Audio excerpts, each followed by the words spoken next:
Live with CDP Sports Talk, a weekly sports and entertainment podcast sponsored by Barry Cullen Chevrolet. Live on YouTube, Facebook, Twitter, Twitch, and LinkedIn. And on audio via Apple Podcast, Google Podcast, Spotify, Anchor FM, iHeartRadio, Amazon Music, Radio Public, and TuneIn. Now, here's your host, Chris Palme.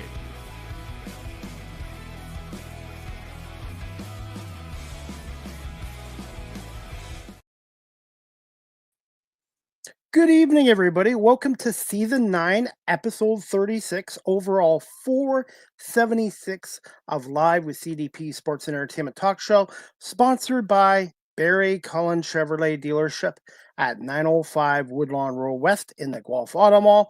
Check out barrycullen.com for the newest selection of new and pre-owned GM vehicles, along with their great selection of all-electric vehicles and their Cadillac products as well. You can call the dealership at 519-824-0210 and tell them Chris Palme sent you, or you can email the dealership at info@barrycullen.com. Barry Cullen Chevrolet Dealership has been a proud sponsor of Live with CDP Sports and Entertainment Talk Show since September 2022, and I have been a longtime customer of Barry Cullen Chevrolets since the year 2000. And Barry Cullen Chevrolet Dealership has been family-run and operated here in the city of Guelph since 1969. Live with CDP Sports and Entertainment Talk Show is also sponsored by Wellington Brewery, 950 Woodlawn Road West here in Guelph, Ontario. Check out their website, wellingtonbrewery.ca. Try a Welly on, and please remember to drink responsibly as well. And Wellington Brewery is celebrating its 40th year this year in the year 2025. They are Canada's oldest local craft brewery as well. So check out wellingtonbrewery.ca or visit them at 950 Woodlawn Road West here in Guelph. I hope everyone's doing well on this very cold January day here in Ontario on this Monday, January 6, 2025. For some of you that are just joining me in the new year, Happy New Year, and I hope everyone had a great holiday season as well. And I'm looking forward to my guest tonight. This is his second appearance on my show, and his name is Adam Battocchi, I believe. I hope I got his last name right. He is a TV personality for Tony McGee's Pro Football Plus show, and he's also a media personality. And Adam's going to come on tonight, and we're going to talk some Washington Commanders football and preview the upcoming NFL wildcard games this weekend, starting on Saturday. And looking forward to it. It's a great time of the year. Good evening, Adam. How you doing? I'm doing well, Chris. Thanks for having me. How was your Christmas, holidays, and Happy New Year, by the way? Same to you. They were fabulous, and I'm looking forward to a great start to 2025. I can't believe it's 2025. That's hard to believe. Yeah, it's, the years go by faster the older you get, right? I swear, I think once you hit 30, somebody has a remote control and they hit the fast forward button. Yep, that's for sure. But hey, I want to say thank you so much for coming on again, Adam. And I wanted to talk a little bit about the Washington Commanders and their big playoff game against the Tampa Bay Buccaneers, I believe, on Sunday Night Football. Yeah, it is. That's when they'll be playing. It'll be Sunday night. It'll be in Tampa. That's the team they played on opening day of the 2024 season. That's actually, I am known for my stats. That's why I've been on Tony McGee's Pro Football Plus since 2010, just about every year, and could be at some point this year. One of the reasons I'm on there is the ability to remember statistics, and I'll just give you some insight. This matchup in particular features two teams that not only met at the beginning of the year, but have a history in the playoffs. They also played 4 years ago. The last time the Commanders made the playoffs in 2020, the team they played on Wild Card Weekend was the Tampa Bay Buccaneers. And that was the season that Tom Brady went on to win the Super Bowl. In that season, he became the third quarterback ever to win wild card games on the road to go on wild card to begin wild card weekend, and then go win every game on the road as the road team, and then also cap it off with a Super Bowl victory. The first two were Ben Roethlisberger in 2006 and Eli Manning in 2008. So that's the last time the Commanders made the playoffs, was that season. Interestingly enough, they'll be playing the Bucs again. What else is notable about that? The Commanders have not won a playoff game since January 6th, 2006. It's been a while. Guess what? The last team they beat was the Tampa Bay Buccaneers in Tampa. So that's a storyline in and of itself for this matchup. You have the team they last played in the playoffs, last time they were there. The only difference is this time it's on the road. And oh, by the way, the last time the Commanders were victorious in a playoff game nearly 2 decades ago was in Tampa Bay against the Bucs. And actually, what's also interesting about that game, Chris Sims, who works for NBC NFL Night in America, I think, if I'm not mistaken, he was the quarterback for that Bucs team. And so that, these are just storylines that could be relevant to the game. I'm sure Chris remembers that pretty vividly, given the fact that he was an active player at the time. But yeah, I'm really looking forward to a lot of different things in this matchup. If you looked at these two teams, they played on opening day. Washington was the road team. Tampa won pretty convincingly, but you saw signs early that this might be something special. Not only did the Commanders bring in Adam Peters from the 49ers front office of Kyle Shanahan, John Lynch, Kyle Shanahan, and use that as the foundation of their team, but they also brought in Dan Quinn. And Dan Quinn is, to me, a younger version of Ron Rivera, which is fine. But what we're talking about and referring to is a defensive coach that has taken over a team and gotten to a Super Bowl, but not won. Well, because a quarterback was available with the second pick in the draft, Adam Peters used it to select number 5, Jaden Daniels. And this team, I could see early on in that game against the Bucs, as well as Daniels played, you could see signs this was going to be a special year. You could see it. And that happened the next time they went out and played their first home game against the Giants. They won. Well, they pretty much took off from there. They have an opportunity to make some noise in the playoffs. I'll give you another fact that hasn't been mentioned yet that's relevant to this game. Only the Miami Dolphins and the Las Vegas Raiders, only 2 teams in the NFL, have gone longer without a playoff win than have the Washington Commanders. What about the New York Jets? They haven't won a playoff game. They won a playoff game in 2011 with Rex Ryan. Wow. So that means, these are things, see, this is what I'm talking about when I say these are notable facts about this team in this market that the layperson may not know. When unless you watch these teams all the time. And where in Canada are you relative to the nearest team that's local to you? What would be the closest? I'm just outside of Toronto, so I would say the Buffalo Bills. I'm about 2 hours from Orchard Park, New York. So okay, Buffalo Bills, and then the next closest NFL team would be the Detroit Lions. But I've always been a Philadelphia Eagles fan. Well, here's the bottom line, Chris. Because you are only 2 hours from Buffalo, that's probably the team, I would imagine, that is covered in your area to some degree that you would then get reports about. Absolutely. Buffalo, right. Detroit. Buffalo. Okay. So here's the point.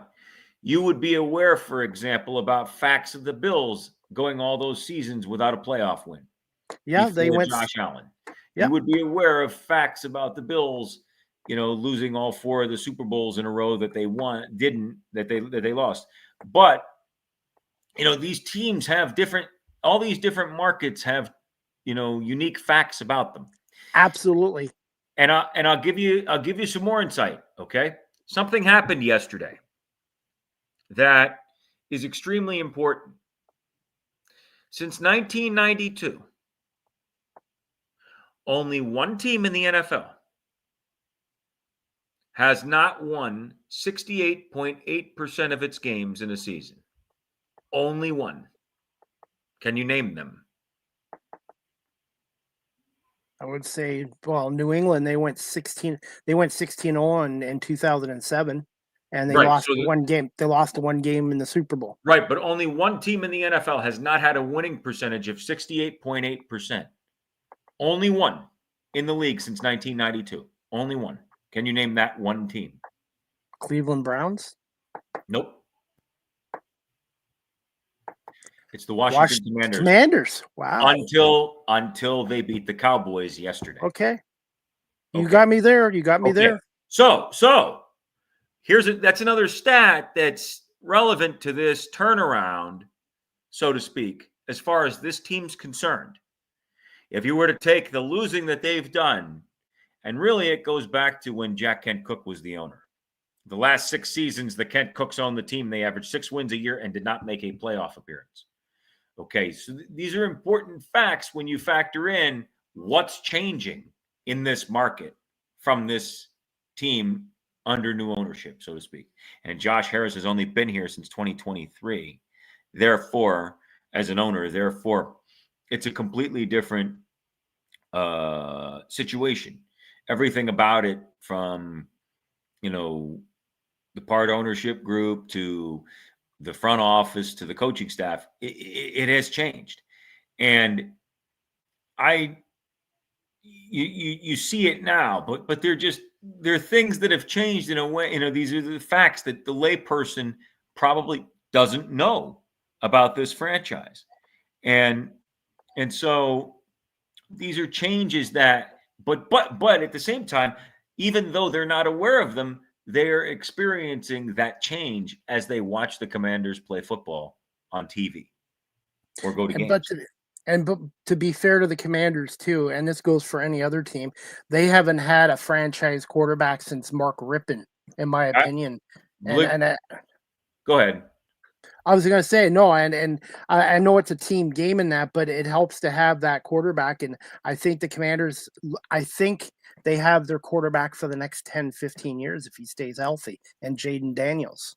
I'll take it a step further, Chris. I don't think they've had a franchise quarterback since Sonny Jurgensen in the 70s. Even over Theismann? Theismann was good, but if you take, we're talking about the Commanders and we're talking about this team's history. Let's back up to Joe Gibbs. Everybody has talked about his greatness. Joe Gibbs won 3 Super Bowls with 3 different quarterbacks. Okay, now here's what's key. None of them are in the Hall of Fame or will even be considered for it. But Theismann he's the closest. Joe Theismann is in the CFL Hall of Fame. Actually, right. You know what? I should double check that, because he only played a couple years up here in Canada after he came out of Notre Dame. But Joe Theismann was a really good prospect coming out of Notre Dame, and then he came up here for a couple years, and then he went to the Redskins. I should look at that about him being in the CFL Hall of Fame, because I don't think he was there long enough to be in the Hall of Fame for the CFL. Yeah, and actually Theismann went to college with my mom, so that's kind of interesting. But that's cool. But Theismann, he's the closest. Okay. But he's not a Hall of Famer in the NFL. Mark Rippon isn't a Hall of Famer in the NFL. Doug Williams isn't. What am I quarterbacks saying? Okay, so these are quarterbacks that Joe Gibbs won with, which means regardless of who played, he won anyway. Okay, that's a very unique kind of winning. And as far as this team's concerned, this team, they haven't had what I would say is a franchise quarterback in the mold of Jim Kelly, of Josh Allen, like you talk about the Bills, of Matthew Stafford, of Jared Goff, like you talk about the Lions. What am I saying? Those are your markets. What am I saying to you? You have to go back to Sonny Jurgensen was the last time this team had a franchise quarterback until potentially now with Jaden Daniels. And so that's extremely important in the context of what we're talking about, because rarely does a team or a coach continuously win without Hall of Fame quarterback play, or at least very good quarterback play. And again, I exclude the 85 Bears and the 2000 Ravens that were carried by defenses. That doesn't count. I mean, those are historically great teams defensively. And McMahon was a good quarterback. McMahon was a good quarterback, but he wasn't an elite quarterback. No, and Trent Dilfer just had to do the job. The Ravens just needed somebody to do a job that they couldn't get done from Tony Banks. That's okay, but it's not elite quarterback play. It's a historically great defense carrying a team, and you don't see that very often. I mean, rarely. So, but the Commanders may be onto something when we say finally now they have that franchise quarterback. Now, having said that, there's some things to consider. Teams adjust. When you're at the NFL, and this goes for the NBA, the NHL, and Major League Baseball, you are at the highest level in a sport that is a billion-dollar business. That means the people that you're working with are the best in the world. As such, teams adjust. They figure stuff out. They make changes. And RG3 was figured out after 1 year. Kirk Cousins, it seems to me, has been figured out. He's never been the same as he was in Washington. You saw that great season, and then you saw drop off each of the next 2 seasons, and he's no longer – I don't think he's going to start anywhere anymore. What does that mean? It's going to take – Jaden Daniels has talent. Jaden Daniels is a very talented young quarterback, but it's going to take a lot of hard work and dedication for him to achieve greatness that we haven't seen around here since Sonny Jurgensen. And also, too, look at Josh Allen. When the Bills drafted him, he was a raw talent, and he didn't even start his first year. And when he did start playing in 2019, he was really erratic and stuff like that. So I think Jaden Daniels is actually ahead of where Josh Allen was with the Bills in 18 and 19 seasons. That's quite a statement. But I'm being honest about it from what I've seen. Okay, well that's quite a statement for you to say that. Meaning, as great as Josh Allen is now, to hear you say that about Jaden Daniels being ahead of him at any point, given where Allen is today, is rather remarkable. I think Daniels is more polished than what Allen was. Allen was a raw talent that they drafted, and Brian Dable, obviously, and Sean McDermott helped develop him. But I just think Daniels is a little bit ahead of the curve right now in his first year. Right, and Dable, of course, gets the job with the Giants after developing Josh Allen, and it looks like Dable is going to stay in New York with the Giants. They're not going to fire him, and I kind of think for them that's the right decision. Dable coming in there, winning a playoff game in his first year is a major accomplishment, and as you were talking about with Buffalo, the job he did developing Josh Allen, I think the Giants are doing the right thing by him to hold on to him. As an Eagles fan, I love it because the Eagles have beaten the Giants 12 straight times. So I'm happy with him staying in New York, and Mike McCarthy, I believe, is going to stay in Dallas as well. Well, yeah, he may. But what I'm saying to you, Chris, is but that could be bad news that Dable is staying with the Giants. In other words, if he gets himself a quarterback, they're going to start winning. That's a big if. And as for Saquon Barkley, he would not have gotten 2,000 yards staying with the Giants. It was time for Barkley to move on from the Giants. Well, and New York was 3-14 this past year. They missed Saquon Barkley in every way. I'll say this: if they have Saquon Barkley, they're not 3-14. No way. But I don't think they would be like 12-5 or no. But it shows you a running back's greatness that he impacts winning in that way. I wanted to get your thoughts on this too. I know the NFL is now a quarterback-driven league for the MVP award. But what's your thoughts on Saquon Barkley, an MVP candidate, and the running back position too? This is only the 9th running back in NFL history to achieve 2,000 plus yards. If I'm looking at the Philadelphia Eagles and I'm gonna tell it like it is and be a realist, I'm sitting here saying to you, I think they're good enough to win the whole thing. And that has to do with the fact that they've got the number 1 defense in football. Okay. They have a proven quarterback in Jalen Hurts. They've got elite wide receiver talent in A.J. Brown, and Devontae Smith as a number 2 is about as good as it gets. Then you have Dallas Goedert. And oh, by the way, when all of that's been accounted for, you have number 26. And when you have the most explosive running back in football to go with all those other factors, that's a team that can win the whole thing, regardless of who comes out of the AFC. And and not to mention, I think they are better than the Detroit Lions. I definitely do. Really? Yeah. What's the reason? Because I hear it from the Lion fans all the time. We've got a better record than you. The Lions are a very good team, but it seems like the Eagles are kind of slept upon.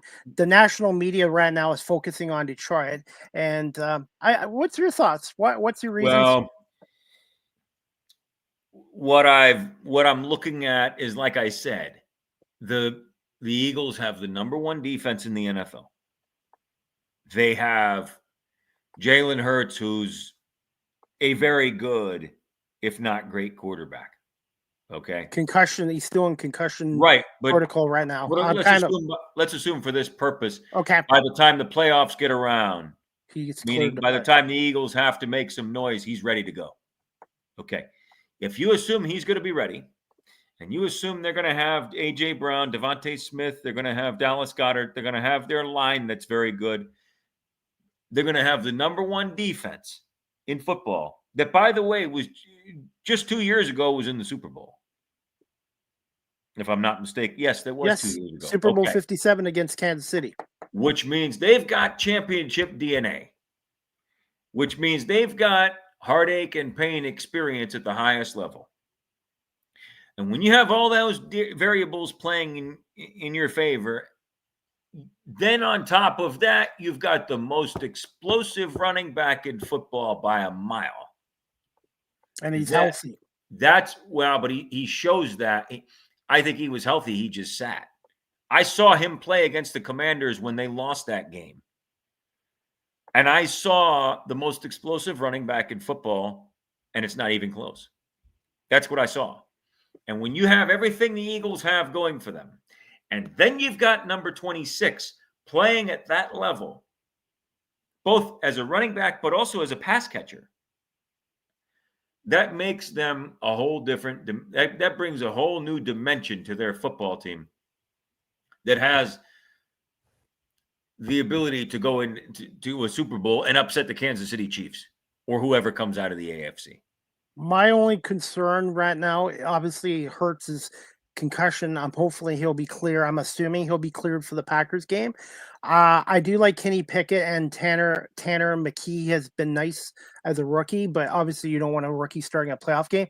My biggest concern is Jake Elliott. Jake Elliott, who used to be Mr. Reliable in Philadelphia, is 1 from 7 from 50 yards, and he missed another 39-yard kick on Sunday against the Packers. And you know this too, Adam. These playoff games are going to come down to 1 or 2 plays, and I'm just worried Jake Elliott could cost the Eagles the game. Well, Chris, if you watched, and you would have seen this, you watched the Commanders game against the Eagles on Thursday Night Football. You watched it in Philadelphia. Yep. Okay, yep. So you saw Jake Elliott struggle. And kickers cost coaches their jobs.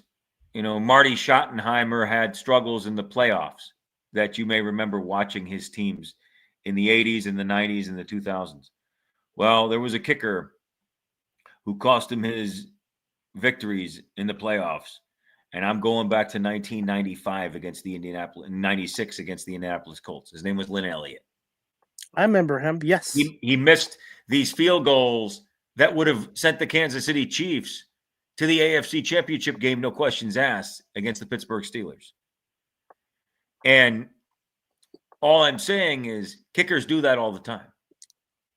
So the stuff you're talking about when it comes to the Eagles, it is a concern if you're a Philadelphia fan. And Washington has had their share of problems at kicker this year with the revolving door, of having injuries. I mean, McManus was cut. Okay. They've had Austin Siebert. They've had, Zane Gonzalez. They've had different kickers that they've had to let go of. And these are things that you have to think about as you go through the playoffs. And some of this you can't control too, because the weather in a place like Buffalo, a kicker isn't necessarily costing you the game as much as the wind is. That's true. And Lincoln Financial Field, they get their wind in and they get their weather in Philly too. So that they do. But I've seen games in Orchard Park, New York, yes, where you see the ball. It doesn't matter how straight you kick it. It doesn't matter how accurate you are. You can still miss that kick because of that wind. And I've been to many games there too, and I've seen them where they've even had games, Adam, where they've had to tie the goalposts up because of the winds were just insane there. That isn't surprising to me in the slightest. And all I'm saying is that's one of the risks. If you take if we were going to move into our thing, and we'll talk about the playoffs, but I can talk to you about that further in the playoffs and how that could be a factor with some of these games.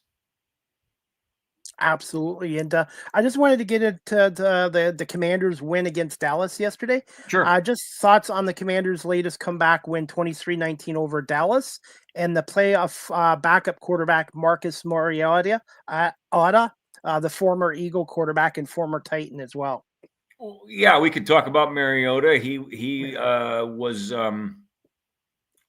came here to be the backup, having played on other teams.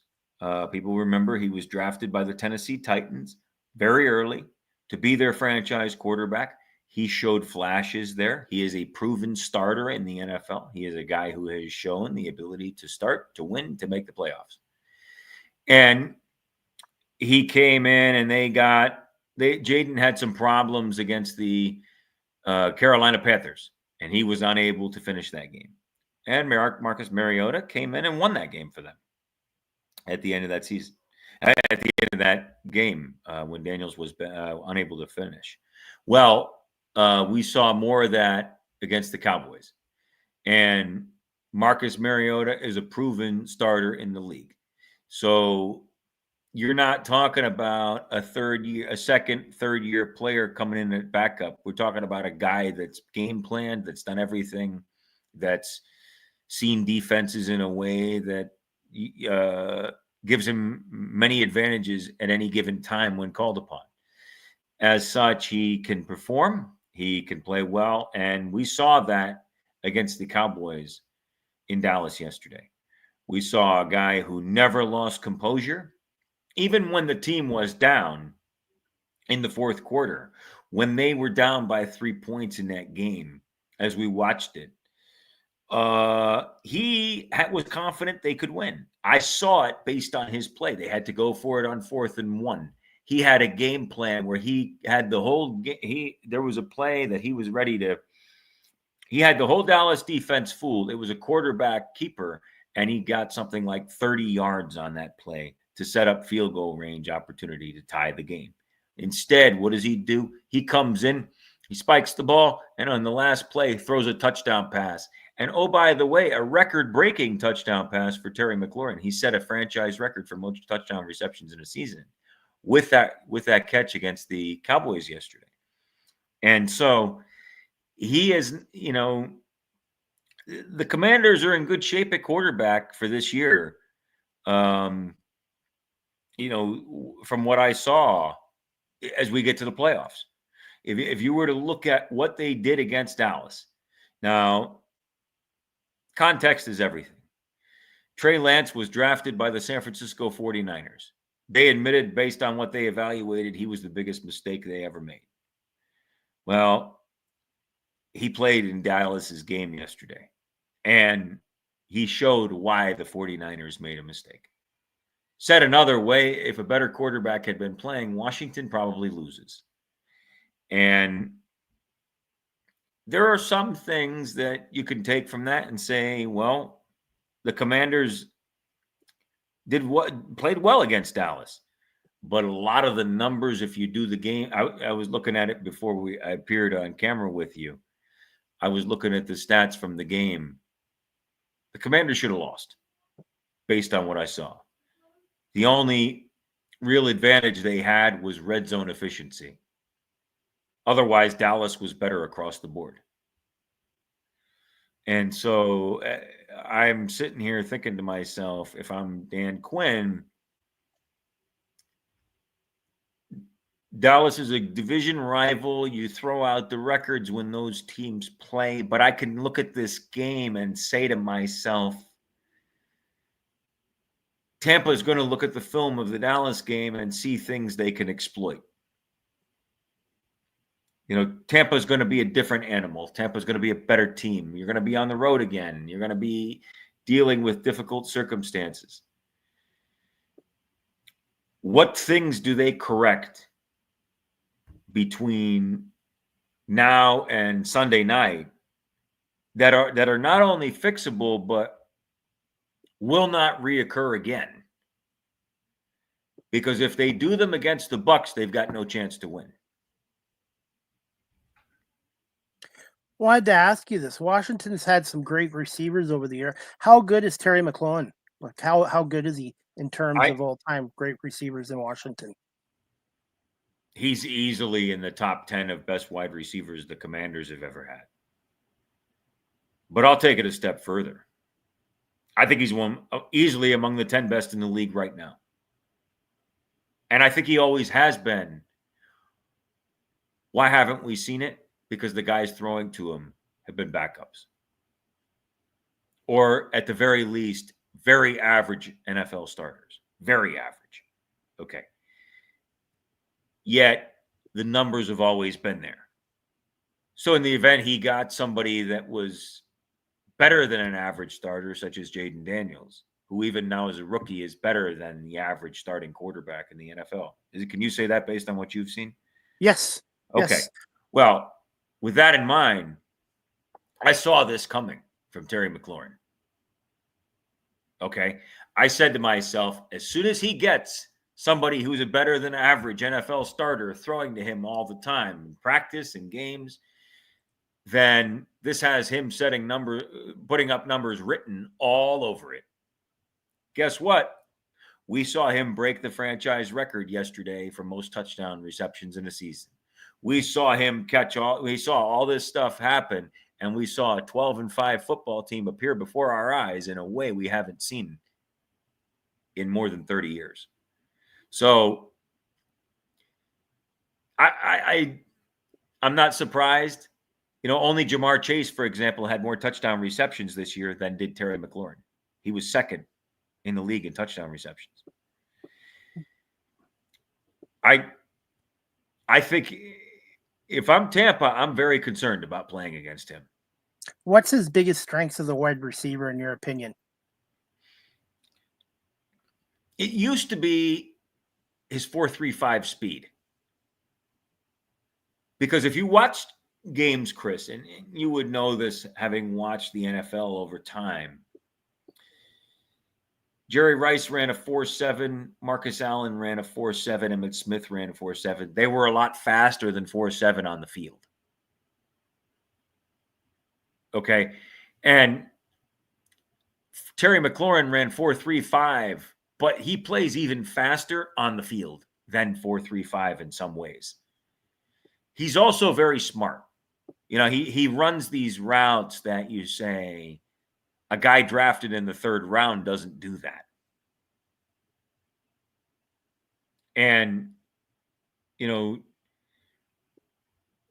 when you when you're a guy that studies film, when you're a guy that dedicates your life to the game the way Terry appears to do so, then you're going to have success if you work at it. And Terry is really, Terry McLaurin has done a phenomenal job of coming ready to play, putting, regardless of the circumstances. He's been here during the era before Josh Harris was here.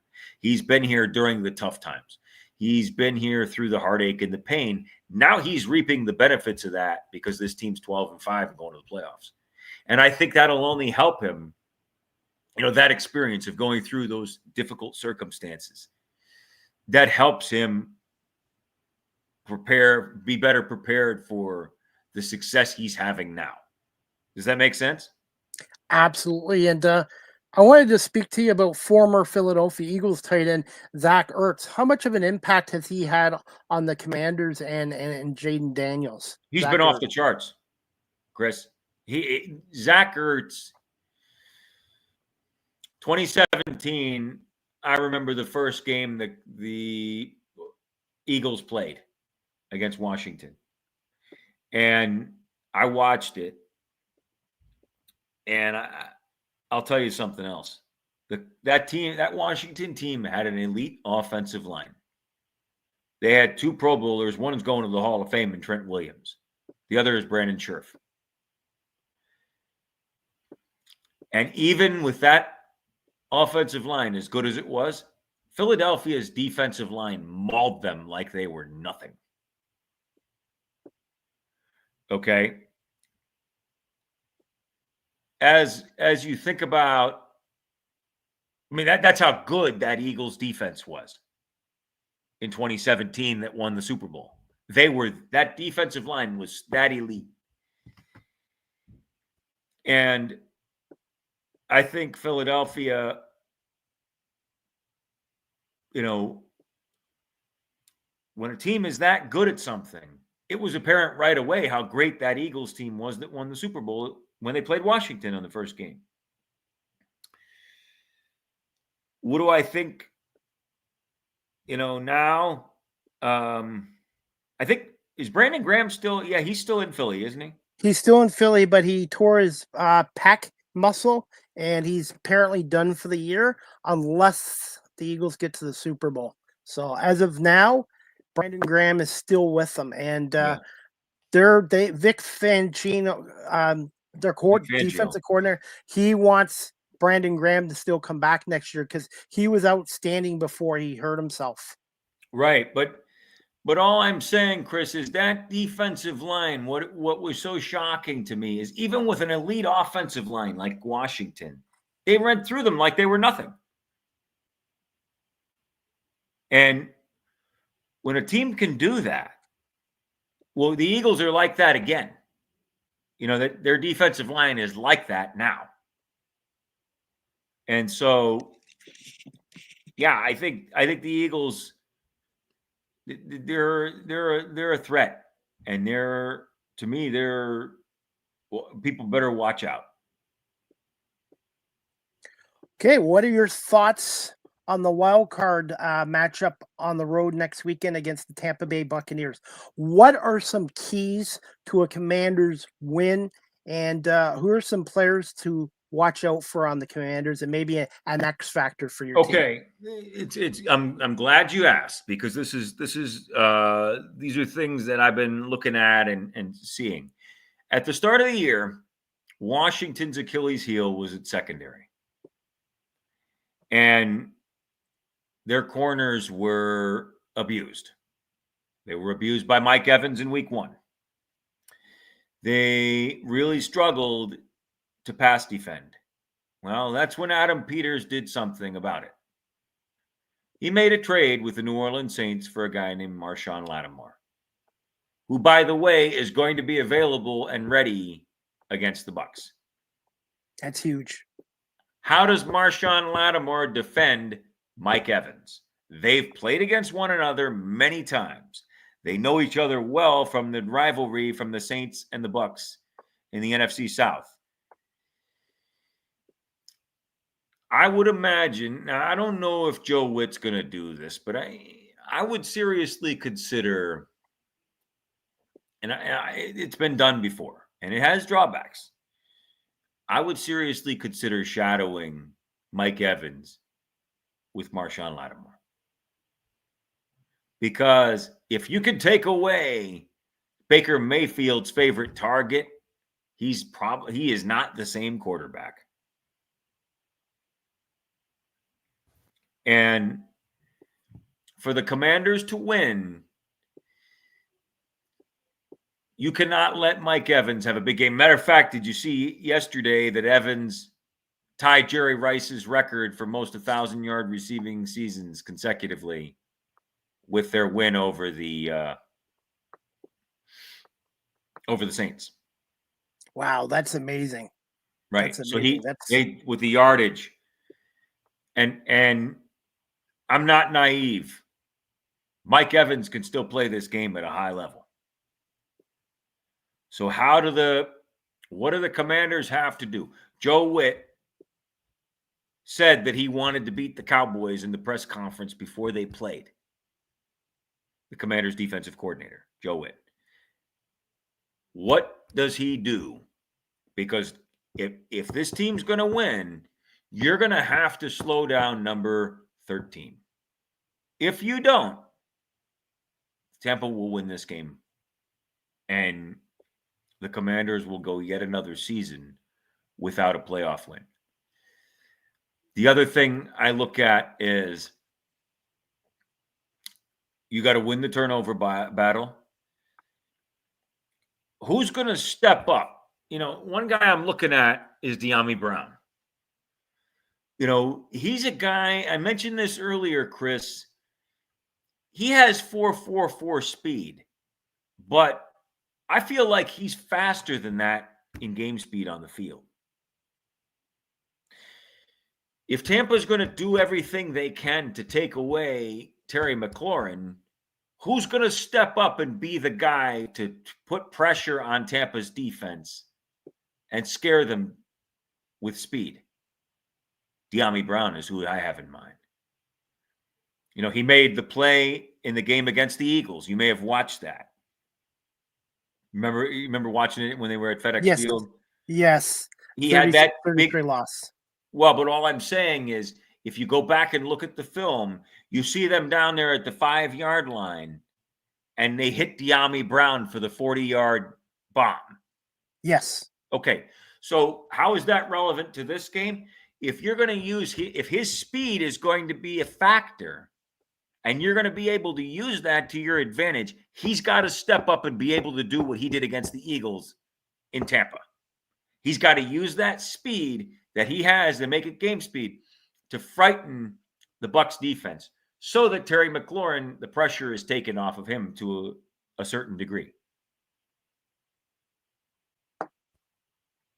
What's your thoughts on Jaden Daniels? Do you think as a rookie, this is his first playoff start, do you think there might be a little nervous in that first quarter?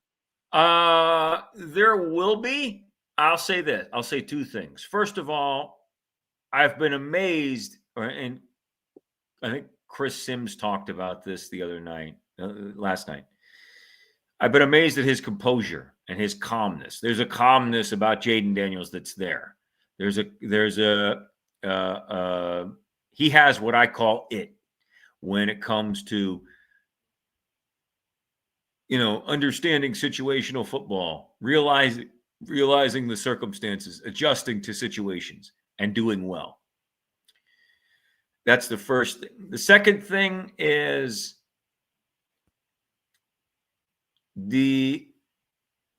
he's been to Tampa before and played there. What can he take from that and say, I can do this differently this time, that if I do it, we have a real chance to win? Those are things that as a rookie quarterback, you're now going back to where you played your first game and you guys lost. Yes, you played well, but when you go back and look at the film of that first game, when you go back and say, this is what they did in this situation, and I could have done that, and we would have had more success. What can you do if they make adjustments on the fly? And they will. What can you do to say, Todd Bowles is a defensive guy. What can you do to say, he's going to do this most likely when they do that? This is going to happen there. I can then counteract by this or that. I also think turnovers could decide this game too. I think that could be a factor as well. And one thing too, you know this as well, Daniels, he can beat you as a pocket passing quarterback, but he also can beat you with his legs too. So they have to worry about that too. Do you think they're more concerned about maybe making Daniels beat him with his arm instead of his legs? Well, and this, Chris, is what was really notable to me. If you go back to that first game, he played relatively well, but they lost because he made certain things. Now, he scored a touchdown with his legs. He could run with his legs. But as the season went along, you saw something change if you watched the Commanders with Jaden Daniels as their quarterback. You saw him run and then be able to throw on the run with incredible accuracy down the field. You saw it. Guess what? He's only gotten better by the week when it comes to that. And it could bode well. It could bode extremely well for him if they can get Vita Vea blocked when he's in the pocket, or is going to run, scramble, or throw, make plays in the passing game. What's your thought? Yes. And what are your thoughts on Washington's O-line and D-line? Do you feel that's going to be key to their O-line and D-line against Tampa Bay? Okay. When I look at Baker Mayfield, I see a guy that has done this before. And in 2020, what he did with the Browns shows that he has a toughness about him. To go into Pittsburgh when the Browns hadn't won a playoff game since January of 1995, and to beat the Steelers as badly as he did with that kind of performance, to then go and come to Tampa and win playoff games for them, says that he has experience, that he has knowledge, that he has the ability to get this done.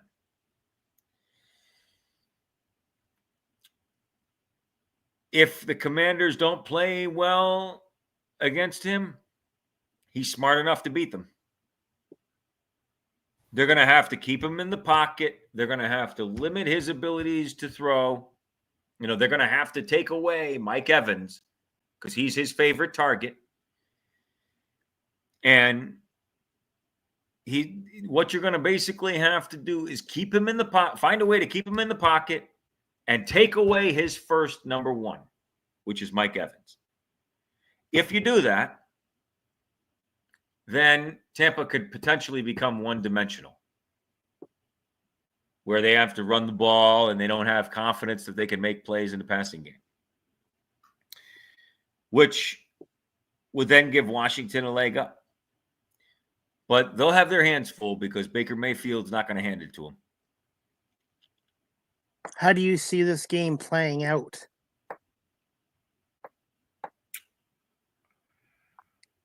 Well,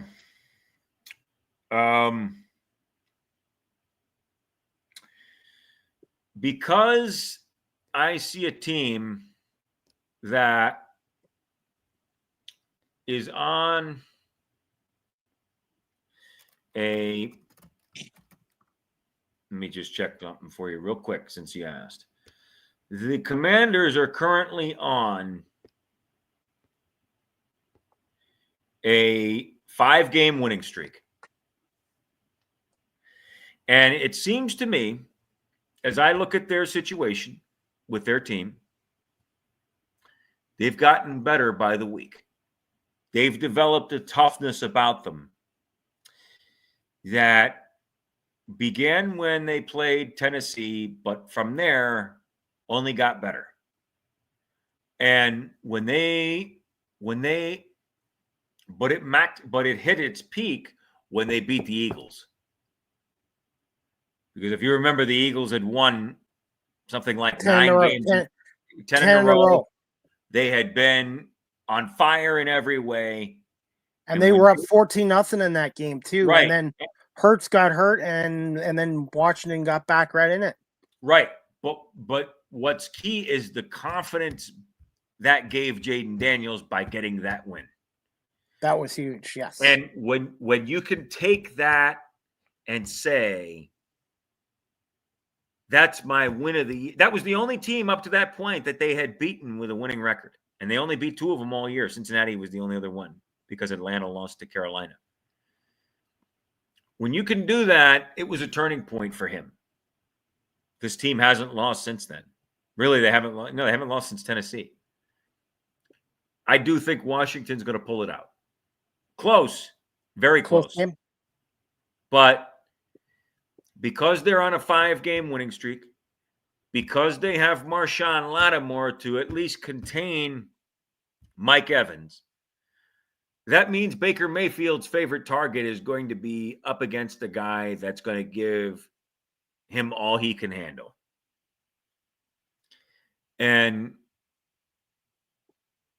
I just think, and because Tampa won the first game between these two teams that was played this year, meaning this season, it's definitely a revenge game for Washington. And when you factor in that they've also got that incredible playoff drought, only the Dolphins and the Raiders have gone longer without a playoff win than the Commanders have. They would love nothing more than to end that right now. They ended the draft. Only one team had gone since 92, hadn't won that percentage of games. They ended that. Only one team hadn't won more than 10 games. They ended that. Now you got a chance to, with the icing on the cake, to beat Tampa Bay, all in the same year that everything has changed. Yes, I think the Commanders are going to win, but it'll be very close. I have a 23-20 Washington. That seems about right. That's my gut feeling. That seems like the kind of set of circumstance. Now, keep in mind, Tampa's got Vita Vea within his he as a defensive lineman makes a lot happen. When you have to keep him blocked, that's a must, because if not, he's going to kill your quarterback. But if you don't get him blocked, he's going to make it very difficult for the Commanders' offense. Which means that in other ways it's going to be very close. But when I look at what I'm seeing and how both teams are playing at the right, meaning you're going into the playoffs, the Commanders are on a 5-game winning streak. Every time they've been counted out, every time the stakes are higher, they keep getting better. The underdog mentality. Right. They never quit. So I say to myself, yes, I see them winning it, but it's very close. I call them the gritty Commanders. I know they use that term in Detroit for the Detroit Lions, gritty. Well, that's how I look at the Washington Commanders. They're a gritty football club. They are, but you know something? When Adam Peters was brought here, and he's a John Lynch disciple. He had a certain kind of players that he wanted to bring in. And they were gritty. They were tough. They were hard-nosed. They were physical. They weren't well paid per se, but they wanted to have a toughness about them. That seems like this kind of game. That's what this game seems like to me. Those kind of players. That kind of game. And the turnaround has happened faster than a lot of people anticipated. I'm not stunned, because I've always said quarterback's the most important position, not only in the NFL, but in all of pro sports. It's like pitching is in baseball, goaltending in hockey, or a point guard in basketball. Right. But I mean, if you take quarterback, if you were to ask the most individuals, what's the most important position that characterizes winning more than anything else? It's quarterback among all 4 sports. It really is.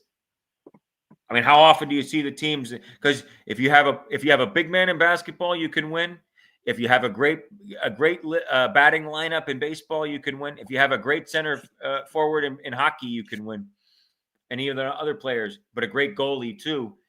In football, if you don't have a great quarterback, Good luck. Good point there. Good point.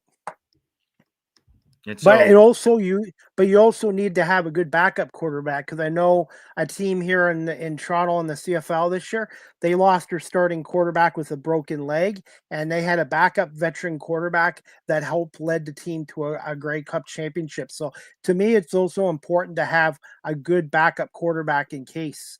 Look at the Eagles in 2017. Nick Foles came in for Carson Wentz, who tore his ACL. yeah, I mean that's a great example of what we're talking about. I mean, when you talk about the quality of quarterback play, which begs the question: Doug Peterson was fired today. Yes, I'm not surprised. Okay, I'm not either. Do you think he coaches again?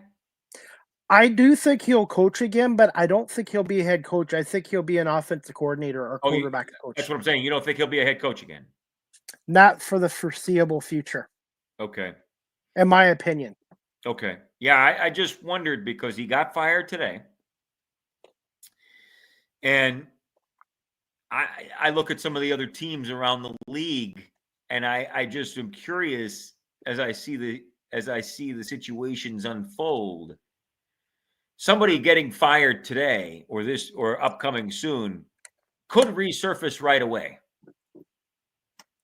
New England's going to have New England's already got their head coach picked out. I'm sure of it. Mike Vrabel, he's going to be their next head coach. I'll be shocked if he's not the next head coach of the New England Patriots. And Ben Johnson, the offensive coordinator for the Lions, I think he'll end up with the Jets, in my opinion. Yeah. Ron Rivera interviewed there. Rex Ryan did too today. I kind of think they're looking for somebody a little older than Ben Johnson. Just because. Rex Ryan? Well, Ron Rivera is another possibility. I just don't know that a young coach such as Ben Johnson.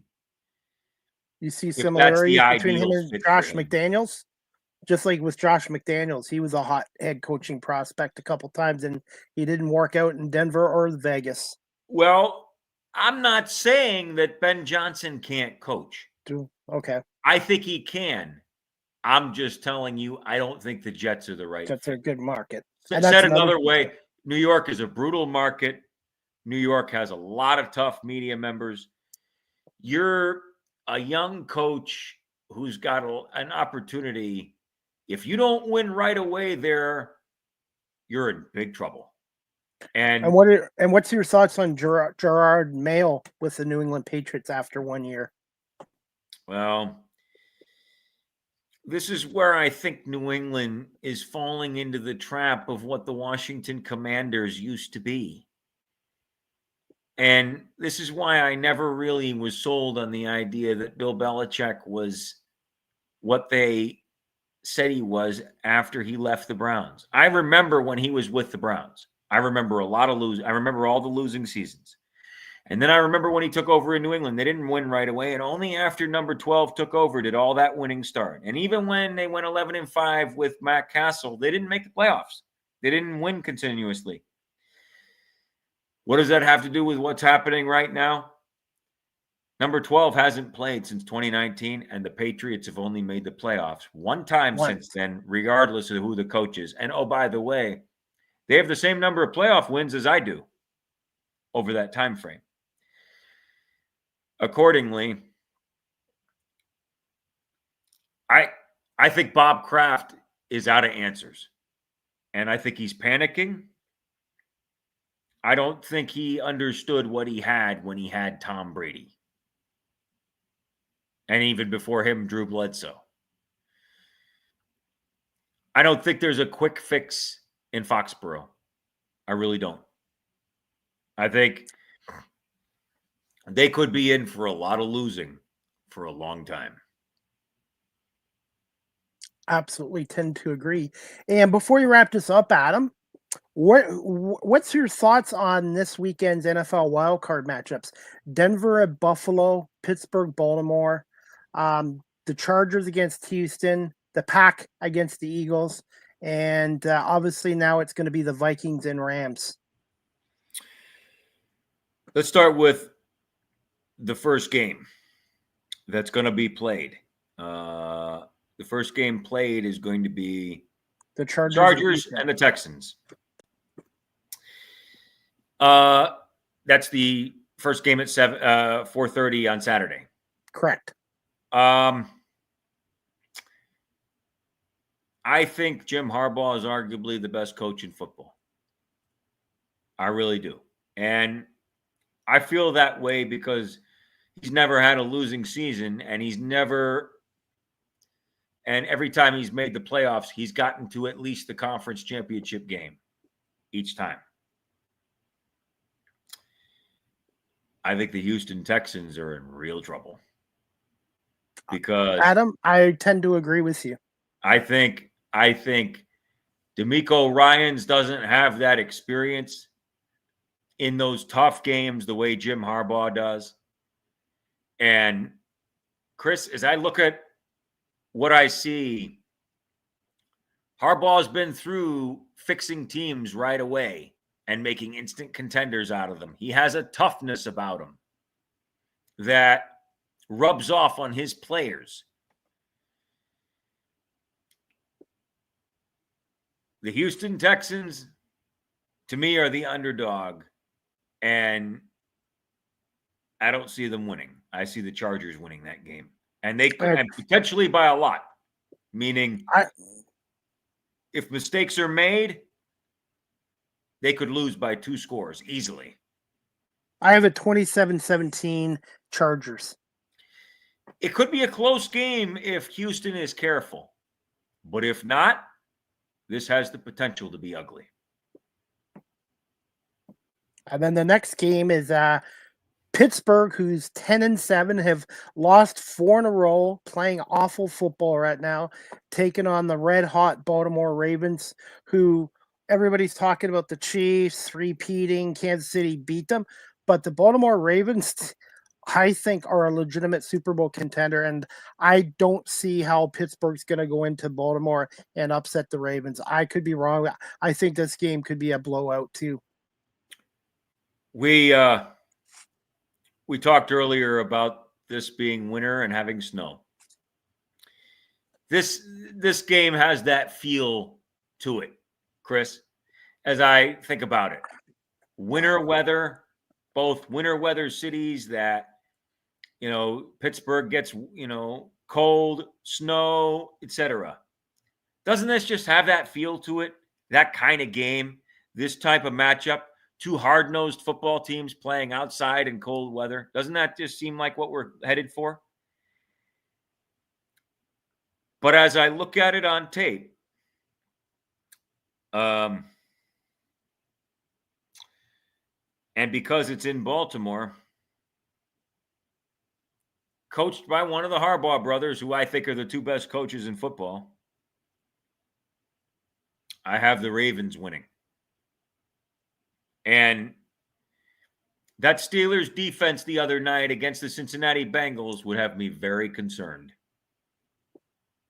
I got Baltimore winning this game 31-17. That seems right, but it could be a lot worse than that if the Steelers don't stop you defensively.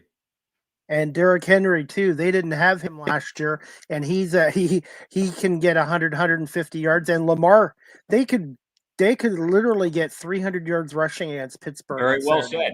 But on the flip side, Mike Tomlin's coaching, as we talked about before earlier tonight, he is phenomenal, and I think he'll have his team ready. I think they'll put up a fight.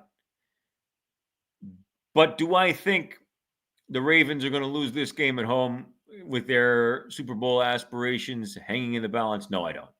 Okay.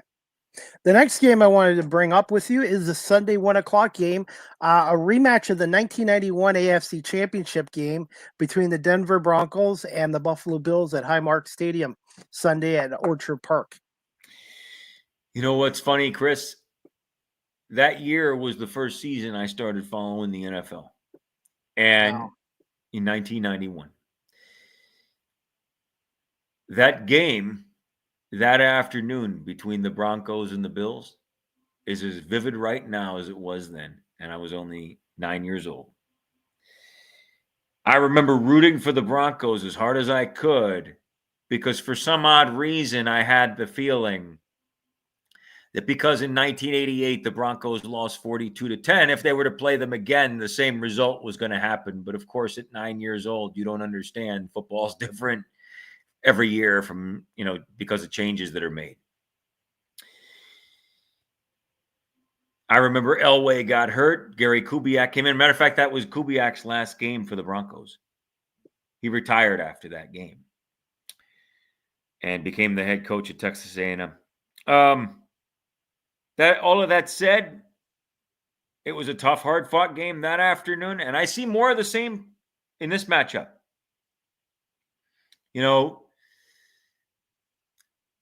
I see a Bills team that should win it on paper, but guess what?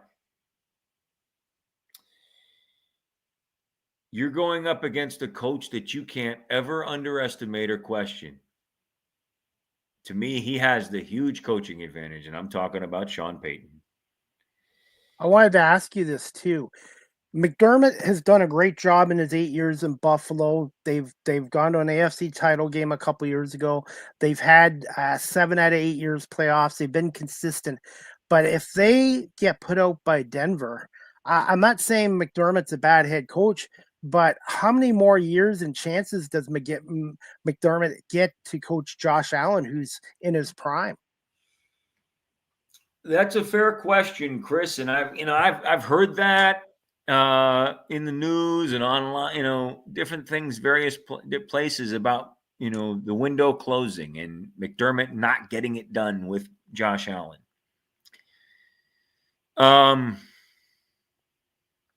The pressure is on Buffalo. It is. It has everything to do with what we're talking about. It is a serious matter.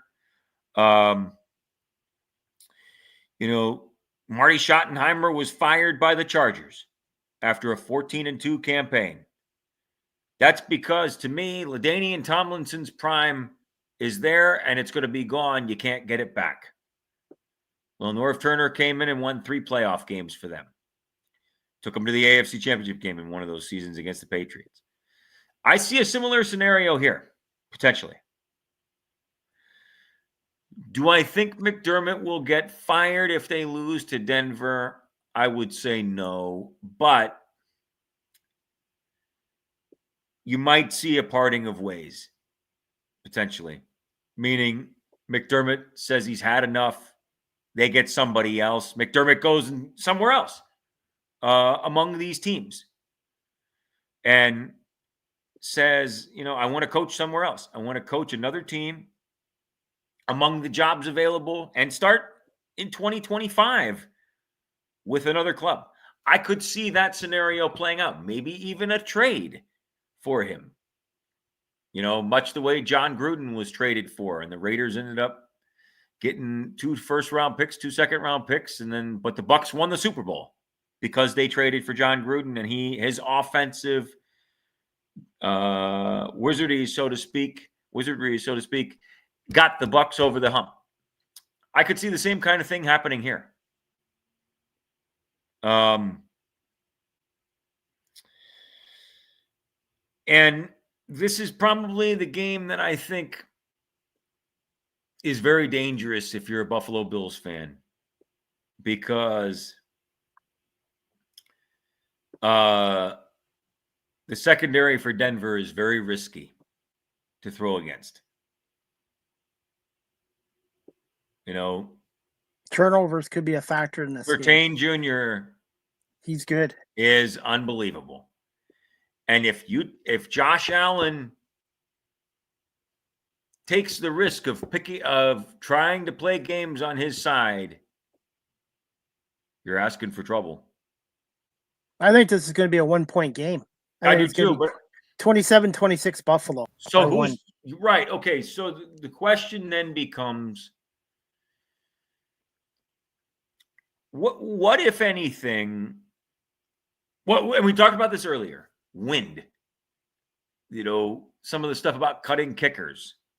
The Commanders going through all these kickers, and you got wind problems. Well, Buffalo has wind problems this time of year.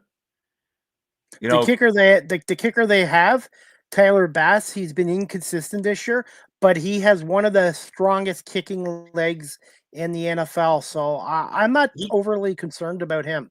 He does, Chris, but I just look at the scenario and say to myself, this is the time of year where the wind could keep you from winning a game that you're supposed to win, or that he makes every right fundamental play when it's the kicking game. Tyler Bass does everything he's supposed to. And I think the weather and then forecast wind costs you the game. Yeah. Or on the flip side, Will Lutz, who's Sean Payton's guy from New Orleans, does every right thing the way the coaches ask him to do it, exactly as he's supposed to. And it could very well come takes the game away from you. Yep. As of now, I think it's going to be clear. I think it's going to be clear in about 30 degrees, around 30 degrees kickoff Sunday in Buffalo as of now, but that can change. Then I would pick the Bills. I mean, Bo Nix has been great. He's still a rookie, and you're going into a hostile environment against an experienced team that's won a lot of playoff games. Yes, you could do it. Ben Roethlisberger did it, but that Steelers team had the number one defense in football that carried them. They just asked Ben to do the job. That's not the case for the Denver Broncos with Bo Nix. They don't have the number one defense in football asking you to just do the job and get it done. That's a completely different set of circumstances. And so to ask a rookie to go into Buffalo and win, to expect him to do that against a future Hall of Famer in Josh Allen is probably asking too much. I totally agree, but I wouldn't be shocked if Denver upset them. No, I wouldn't either. We'll see what happens. We got two more games. We've already talked about the Washington-Tampa Bay game.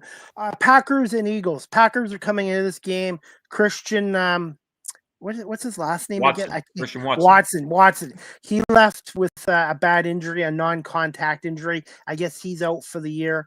Jordan Love left that game with an elbow injury. The Packers lost the game. They should have beaten the Bears at home. What's your thoughts on the Packers at the Eagles at Lincoln Financial Field on Sunday? I watched the end of that Packers game against the Bears.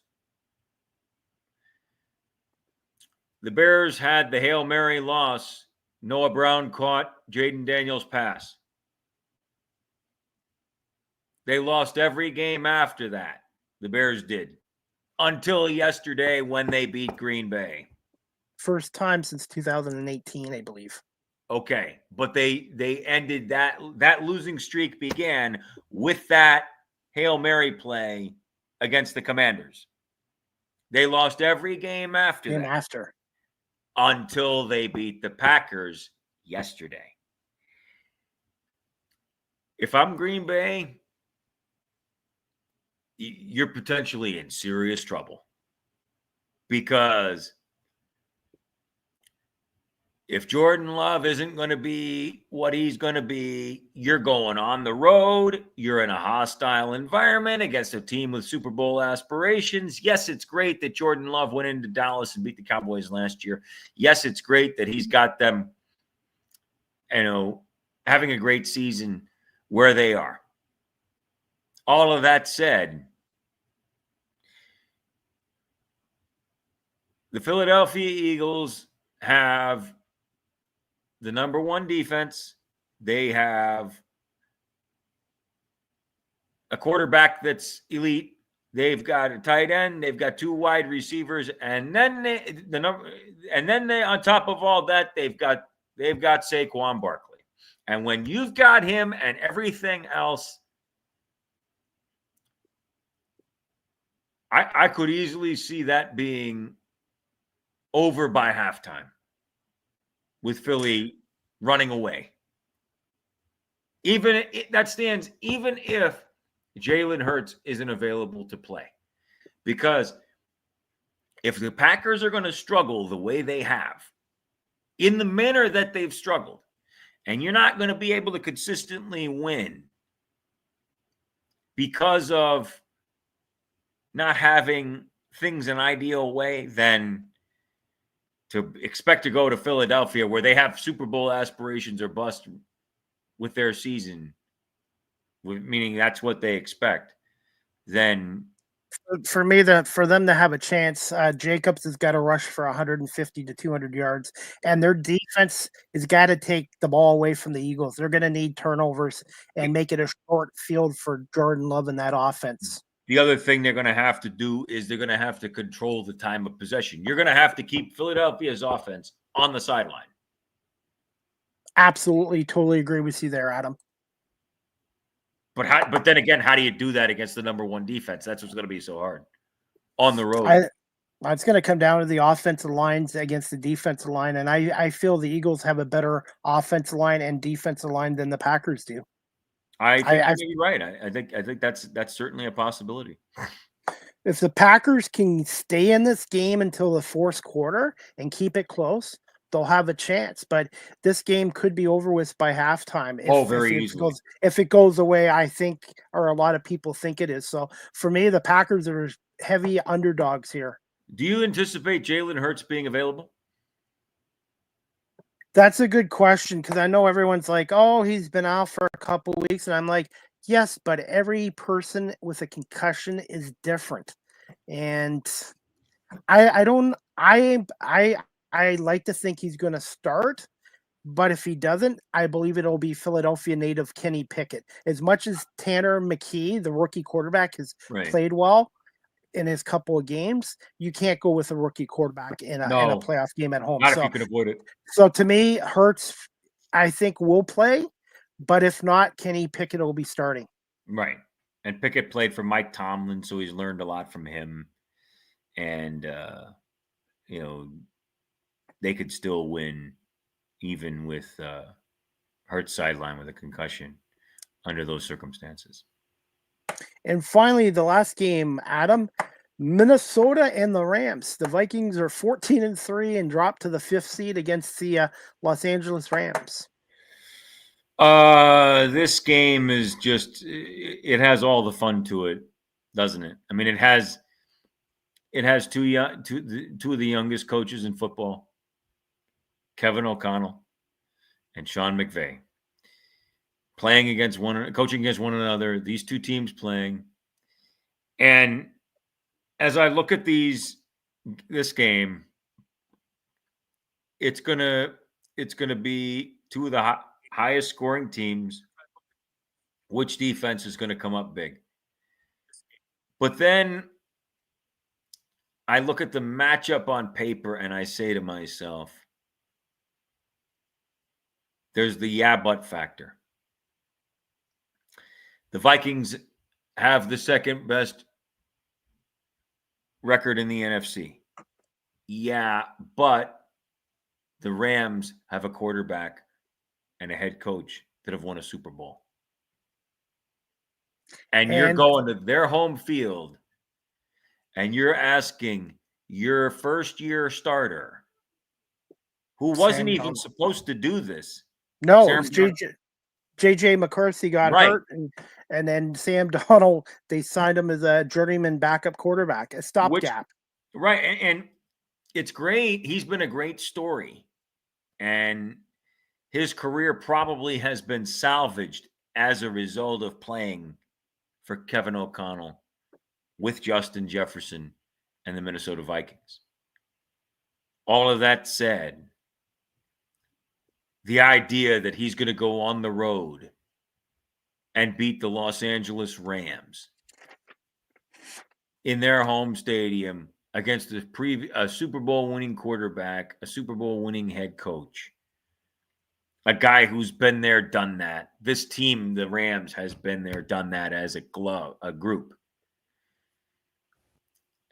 I just don't see it happening. I have the Rams getting it done. I agree. And I think the Lions and Aaron Glenn have a blueprint about that Vikings offense. They held the Vikings offense to 9 points, and they basically pressured Sam Darnold. He didn't have time to throw the ball to Jefferson. They did. The Lions defense, even banged up, Adam, did a hell of a job shutting down the Vikings, and I think that they did. They did. They were phenomenal. I was shocked at what they were able to do against Minnesota.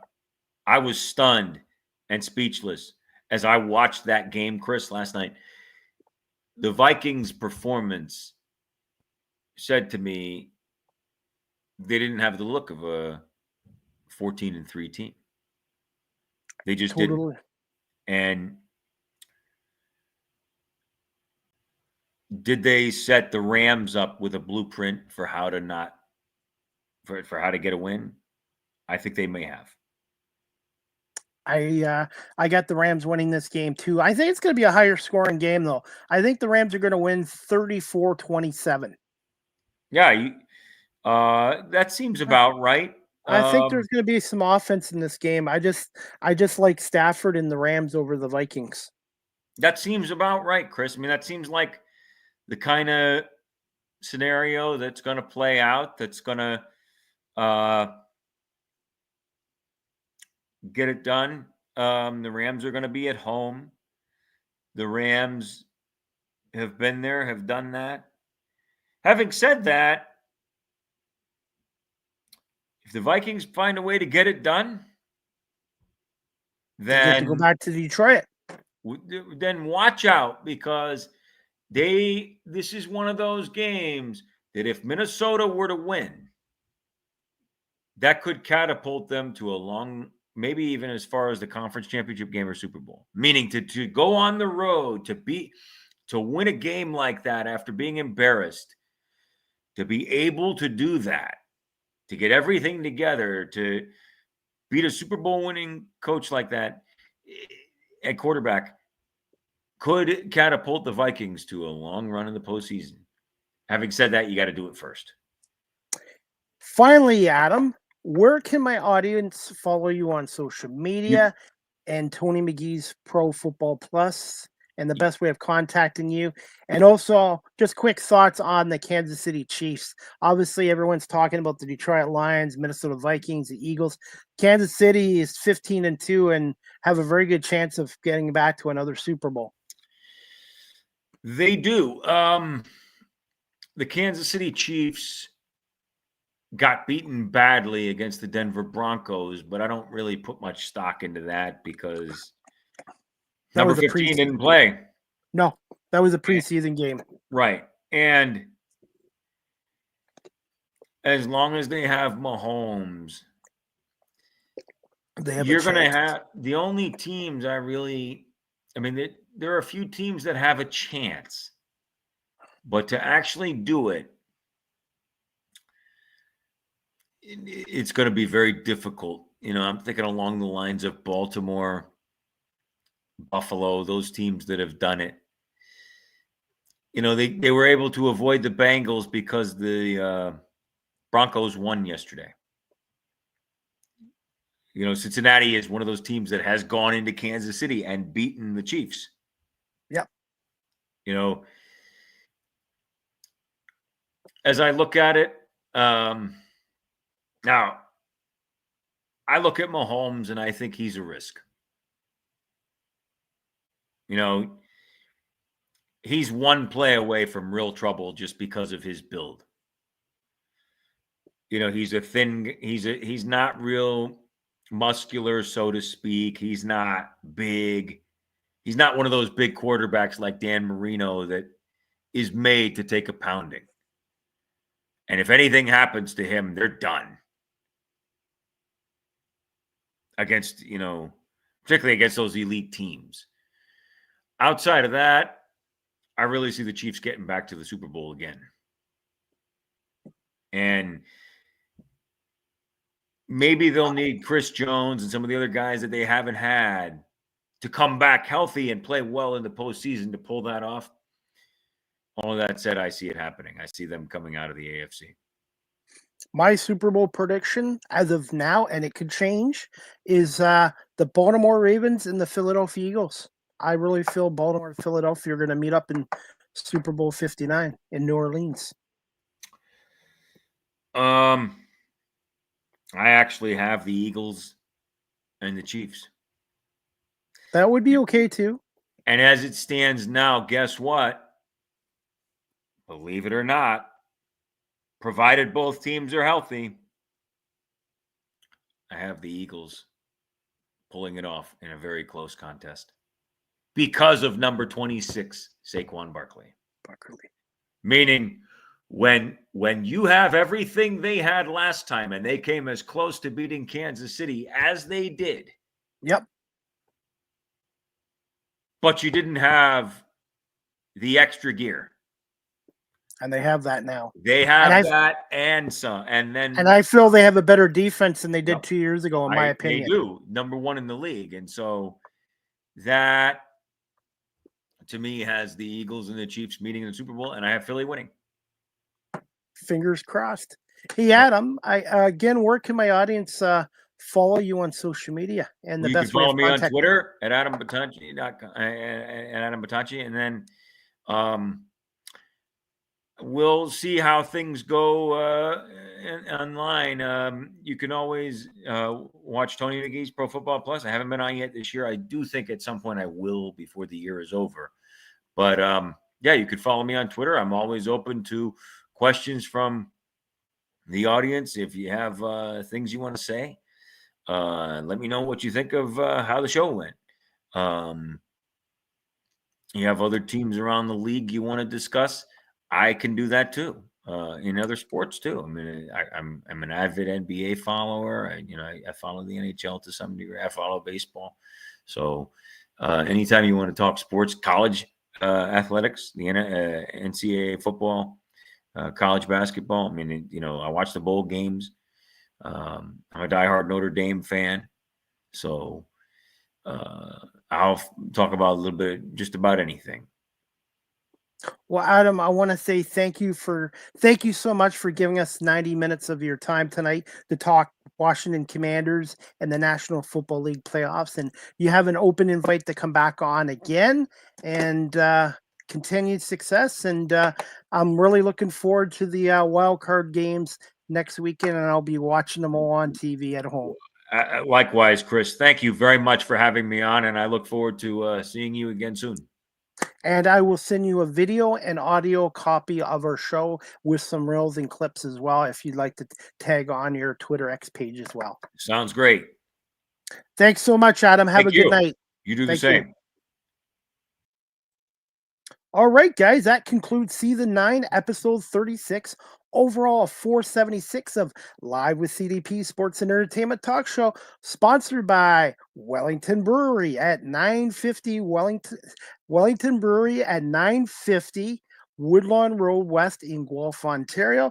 Check out their website, wellingtonbrewery.ca. Try a Welly on, and please remember to drink responsibly. And Wellington Brewery is celebrating its 40th year here in 2025. Canada's oldest local craft brewery as well. And Wellington Brewery is the official beer sponsor of Live with CDP Sports and Entertainment Talk Show. Live with CDP Sports and Entertainment Talk Show is also brought to you by Barry Cullen Chevrolet Dealership at 905 Woodlawn Road West in the Guelph Auto Mall. Check out barrycullen.com for the newest selection of new and pre-owned GM vehicles, along with their great selection of all electric vehicles and Cadillac products. You can call the dealership at 519-824-0210. Tell them Chris Palme sent you, or you can email them at info@barrycullen.com. I want to say thank you again to my special guest tonight, Adam Battocchi, for coming on here today. He is a media personality out of Washington, D.C., and he has been a part of the Tony McGee's Pro Football Plus show since 2010. So thank you to Adam for coming on. And I want to say thank you to everyone watching this live streamed on Facebook, LinkedIn, YouTube, Twitch, Twitter, Instagram, and all my audio platforms as well. The next Live with CDP Sports and Entertainment Talk Show, again brought to you by Barry Cullen Chevrolet and Wellington Brewery, is going to be Friday, January 10th, 7 p.m. My special guest is going to be Latasha Hughes, a stand-up comedian. I had to cancel her last show as I had food poisoning coming out of Buffalo. So Friday, January 10th, 7 p.m., Latasha Hughes. And then Saturday, January 11th at 6 p.m. Eastern, my special guest is Nashville recording artist, superstar Casey Johns. And we're going to talk about her latest single, Rock for Christmas, and Rodeo dance as well. So I'm looking forward to Friday with Latasha Hughes at 7 p.m. and then Saturday, January 11th, 6 p.m. with KC Johns as well. Again, I want to say thank you again to my guest, Adam Battocchi, for coming on tonight and talking Washington Commanders and National Football League with us as well. And again, check out Barry Cullen Chevrolet Dealership and Wellington Brewery here in Guelph, both proud sponsors of Live with CDP Sports and Entertainment Talk Show. I hope everybody has a great night, rest of the week, and we'll see you here Friday night at 7 o'clock with Latasha Hughes, stand-up comedian, and then Saturday, January 11th, 6 p.m. with Nashville recording artist KC Johns. Have a great night, everybody, and thanks for watching and listening to Live with CDP Sports and Entertainment Talk Show.